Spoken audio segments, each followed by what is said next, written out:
Olá, eu sou o professor Anderson Viçoso e estou ministrando a disciplina de Programação Orientada a Objetos.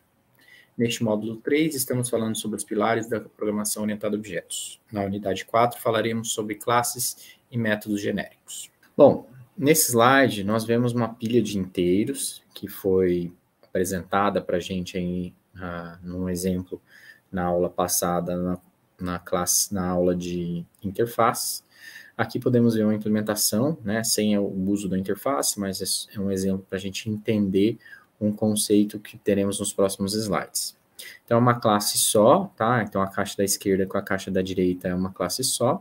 Temos os métodos push, pop e o atributo top, e o vetor V de inteiros, que representa o armazenamento dessa pilha, tá? Com essa pilha que está sendo mostrada aqui, nós temos um método main que vai usar essa pilha, criando uma variável P, uma variável de referência para uma instância dessa pilha de inteiros, e vou fazer um push de 10, tá? Olhando para esse código, que é um código bem simples, de uma implementação de uma pilha de inteiros, suponhamos que que desejemos criar uma nova pilha, mas agora para armazenar inteiros, não armazenar inteiros, é armazenar strings, tá? Então, o que aconteceria? O que a gente teria que fazer nesse caso? A gente teria que trocar todas as palavras reservadas int, né, que é onde temos aqui no nosso código, criar uma nova classe para essa representação e colocar um novo tipo, por exemplo, string, né, no método push, no retorno do método pop, no tipo do vetor, no parâmetro, né, do método push e trabalhar com esse novo tipo, tá? O que acontece, então? Toda vez que a gente precisa criar uma classe que tem tipos que podem variar, podem ser diferentes, mas a lógica do código é a mesma, nós podemos usar um conceito que é chamado de conceito de variáveis genéricas, tá? Ou atributos genéricos, vai depender de como a gente usa. Então, aqui está o exemplo da nossa string. A gente tem substituição, então, de todos os pontos onde a gente tinha int representando os valores da pilha. Só o int pop ali, porque ele representa a posição do topo da pilha no vetor. Então, ele continua sendo int, tá? Então, aqui no nosso exemplo do método main, eu tenho o push e agora colocando uma string, tá? Então, para cada vez que eu tiver que mudar esse tipo, criar uma nova pilha, eu tenho que criar uma nova classe. Isso parece que não é uma boa estratégia, porque a gente cria muito código, mas a lógica é sempre a mesma. O código é basicamente o mesmo, o que mudou foi o tipo.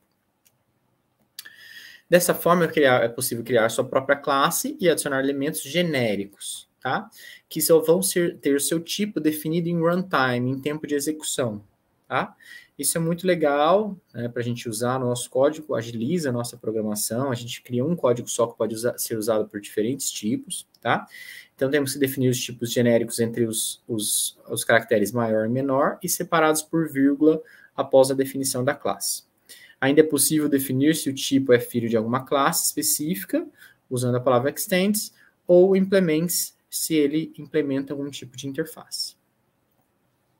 Vamos olhar para esse nosso novo exemplo aqui, tá? Uma nova classe chamada pilha vetor, onde eu defini ali entre o maior e o menor, depois do nome da classe, uma variável genérica chamada t, e agora eu posso usar, depois de definida, eu posso usar essa variável dentro do meu código, indicando que ela é um tipo genérico a ser definido no momento da instanciação da pilha vetor, nesse caso, dessa classe.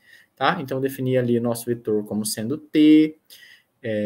Como esse t eu não sei que tipo que é, eu criei ele como um vetor do tipo object. Por que isso? Porque todos os objetos na linguagem Java estendem da classe object, são filhos de object, né? São filhos de object.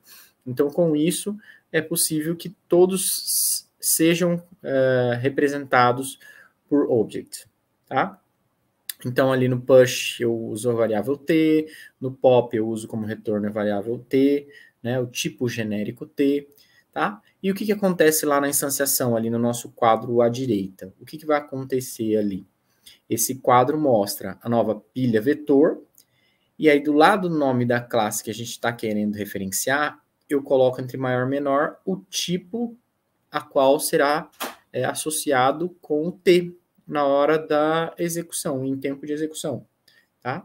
Então, a variável P, que é a variável de referência, recebe new pilha vetor entre a maior e menor string, que é o tipo a ser representado, a ser substituído dentro do código do pilha vetor ali pela variável genérica T. Tá?